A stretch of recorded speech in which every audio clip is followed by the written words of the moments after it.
नमस्कार, मी डॉक्टर मच्छिंद्र बांगर महाराष्ट्रातील आणि देशातील पुढील 48 तासाचा अंदाज देणार आहे.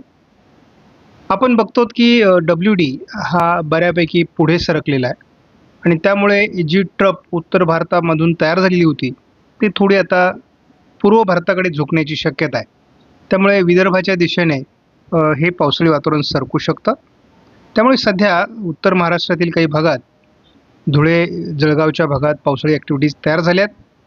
एक कमी दाबाचं क्षेत्र या ठिकाणी निर्माण झाल्यामुळे अगदी केरळ, कर्नाटक आणि अगदी तळकोकणापर्यंत मान्सून अतिशय जलद गतीने पुढे सरकलेला आहे. दुसरी आनंदाची गोष्ट म्हणजे पूर्व शाखा देखील आता सक्रिय झाली आहे आणि पूर्व शाखेचं जे वातावरण आहे ते पूर्णपणे बदललं आहे आणि त्याची देखील अतिशय उत्तम अशा प्रकारची प्रगती सुरू झाली आहे. मान्सूनची अतिशय चांगल्या पद्धतीची मुवमेंट गेल्या 2-3 दिवसामध्ये झालेली आहे. जसा हे मान्सून 4 तारखेला केरळमध्ये आला, त्यानंतर त्यांनी तामिळनाडू आणि दक्षिण कर्नाटकचा बराच भाग गोव्यापर्यंत कव्हर केला आणि 5 तारखेला त्यांची पुढची प्रगती झाली. संपूर्ण जवळपास तामिळनाडू, रायलसीमाचा काही भाग आणि कर्नाटकचाही बराच भाग कव्हर करत तो गोवा ओलांडून सिंधुदुर्गमध्ये म्हणजेच महाराष्ट्राच्या तळकोकणात पोहोचलेला आहे. शिवाय हे होत असताना काल आणि बंगालच्या उपसागरात कुठलीही प्रगती केलेली नव्हती, परंतु आज बऱ्यापैकी प्रगती पूर्वेकडील राज्यांमध्ये देखील होऊ लागली आहे. मान्सूनचे डिक्लेरेशन झाल्यानंतर आपल्याला जवळपास इकडे पुढील वातावरण कसं बदललं आहे ते बघायचं आहे. आपण या ठिकाणी बघतो कशा पद्धतीने महाराष्ट्रामध्ये पावसाचं वातावरण तयार झालं आहे. हे काही प्रातिनिधिक व्हिडिओ आहेत. वेगवेगळ्या ठिकाणी पावसाचं वातावरण तयार झालेलं आहे. मोठ्या प्रमाणात वादळी वारे आणि जोरदार पाऊस आपण बघू शकता की अतिशय जोरदार अशा प्रकारचा पाऊस, ज्याला आपण मुसळधार पाऊस म्हणू शकतो, अशा पद्धतीचं पावसाचं वातावरण बऱ्याच ठिकाणी तयार झालं. वादळी वाऱ्यांमुळे आपण वादळी वाऱ्यांमुळे कशा पद्धतीने भयावह अशा प्रकारचे केळींचं नुकसान झालेलं आपण बघतो. आपण बघू ना कशा पद्धतीने मोठ्या प्रमाणात नुकसान झालेलं आहे. आपण CFS मॉडेलचा अंदाज बघितला तर ज्या पद्धतीचं वातावरण अरबी समुद्रात तयार झालेलं आहे, त्यामुळे उद्या देखील मान्सूनची प्रगती होण्याकरता अतिशय उत्तम अशा प्रकारचं वातावरण आहे. त्यामुळे उद्या पुण्यापर्यंत आणि जवळपास इकडे रायगडपर्यंत मान्सून प्रगती करू शकतो अशी परिस्थिती आहे. पूर्व भारतात देखील तीच परिस्थिती आहे आणि मुख्यत्वे करून पूर्व भारताकडून याची प्रगती अधिक गतीने होणं अपेक्षित आहे. आपण GFS मॉडेलनुसार सुद्धा बघतोय की कशा पद्धतीने वातावरण बदलतं आहे. दक्षिण कोकण, पश्चिम महाराष्ट्र, मराठवाडा, अगदी उत्तर महाराष्ट्रापर्यंत वातावरण बदलण्याची शक्यता आहे आणि महाराष्ट्रात मराठवाडा, पश्चिम महाराष्ट्र, कोकण असं पावसाळी वातावरण 8 तारखेला वाढण्याची शक्यता आहे. आपण उद्या 6 तारखेला ECMWF मॉडेलनुसार जर बघितलं तर या जिल्ह्यांमध्ये, यामध्ये अकोला, अमरावती, वर्धा, यवतमाळ, नांदेड, परभणी जिल्ह्यामध्ये उद्या पावसाची शक्यता या मॉडेलने व्यक्त केलेली आहे.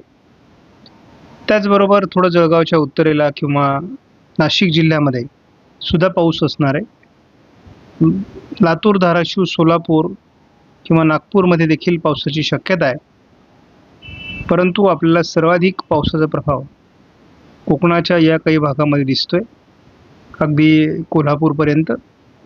त्यामुळे उद्याचा दिवस देखील आपल्यासाठी महत्त्वाचा आहे.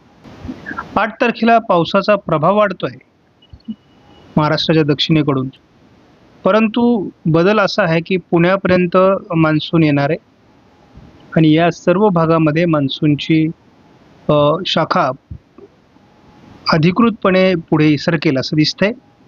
त्यामुळे नांदेड, लातूर, धाराशिव, सोलापूर, सांगली,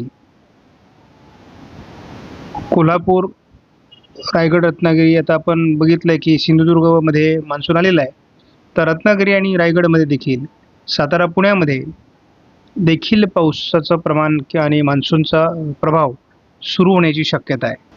कारण या टप्प्यापर्यंत मान्सून येणं शक्य आहे. सध्या आपण बघतो की महाराष्ट्रामध्ये अकोला, अमरावती, जालना, परभणी, नांदेडमध्ये पावसाळी वातावरण होतं. सोलापूरमध्ये आहे, सांगलीमध्ये, त्यानंतर इकडे कोल्हापूर, रत्नागिरी, सिंधुदुर्ग, अगदी सातारा, पुण्यापर्यंत पावसाळी वातावरण वाढलेलं आहे आणि नाशिक पूर्व भागातही पावसाळी वातावरण आहे. थोडं जळगाव जिल्ह्यातही तुरळक पावसाचं वातावरण आहे. त्यामुळे एकूणच महाराष्ट्रामध्ये आज पावसाळी वातावरण वाढलेलं आहे. आता आपण या ठिकाणी बघतो की सिंधुदुर्ग, रत्नागिरी, कोल्हापूर या भागात पावसाळी वातावरण दाखवण्यात येत आहे. यामध्ये रात्री परभणी, नांदेडच्या दरम्यान थोडं वातावरण आहे. त्यानंतर उद्या दिवसभरामध्ये देखील घाटमाथ्यावर आणि रायगड, रत्नागिरी, सिंधुदुर्ग, पुणे, सातारा, कोल्हापूर, सांगली, सोलापूर जिल्ह्यामध्ये पावसाळी क्षेत्र राहणार आहे.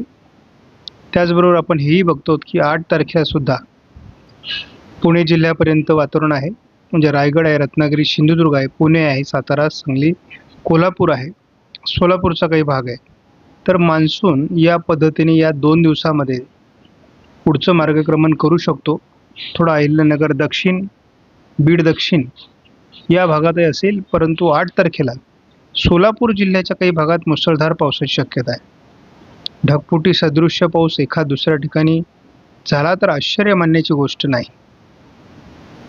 आणि त्याच दरम्यान आपण बघतो तर 8 तारखेला रात्री उशिरा विदर्भाच्याही काही जिल्ह्यांमध्ये जोरदार पावसाळी परिस्थिती निर्माण होऊ शकते असा अंदाज आहे. एकूणच आपण 48 तासाचा अंदाज बघतो. त्यामुळे हवामान बदललं आहे, महाराष्ट्रात मान्सून आला आहे आणि 2 दिवसात मान्सून आणखी प्रगती करू शकतो असा देखील अंदाज आहे. त्यामुळे बघूयात.